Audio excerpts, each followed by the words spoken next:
إن الله وملائكته يصلون على النبي يا أيها الذين آمنوا صلوا عليه وسلموا تسليما.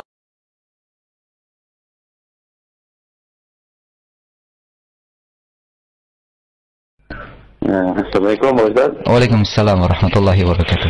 Nanya Ustaz, masalah nama sama anak saya namanya Azza Ramadan. Bisa diulang Pak? Azza. Azza. A-Z-Z-A. Azza ya. Azza Ramadan. Ramadan itu kan nama saya. Jadi Iya. apa itu masuk Al-Maul Husna atau nama Allah. Yang kedua, masalah sholat Pak. Ada satu ayat di surat Al-Isra Pak, ayat 110. Jadi dalam pertengahan ayatnya dikatakan itu, janganlah kau keraskan suara dalam salatmu dan jangan pula kau rendahkan. Ambillah tengah-tengah di antara keduanya. Jadi tapi ayat itu mengatakan kita sholat tidak boleh ribut-ribut atau kuat-kuat, cukup dalam tafsirnya cukup didengarkan oleh makmum. Iya. Sementara yang umum yang sudah berjalan sampai sekarang itu kan banyak di masjid-masjid pakai mic sampai kedengar keluar, sampai kedengar di luar jemaah lah, di luar makmum yang dengar semua. Sementara kadang masih penting lah kalau masjidnya penuh, ramai, masjid yang besar itu mungkin wajar. Tapi kalau memang masjid kecil ataupun makmumnya cuma sedikit 3 atau 4 orang, pakai mic juga.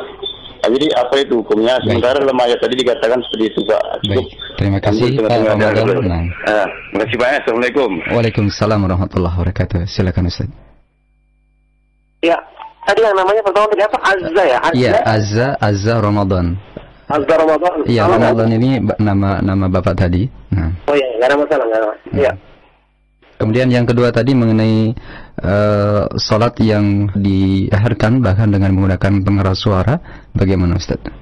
Iya, pertama yang saya ketahui dalam tafsir disebutkan apa ini kata-kata wala tajhar bi sholatika seperti yang ditanyakan tadi ayatnya, itu maksudnya bacaan Al-Quran. Seperti firman Allah, karena apa ini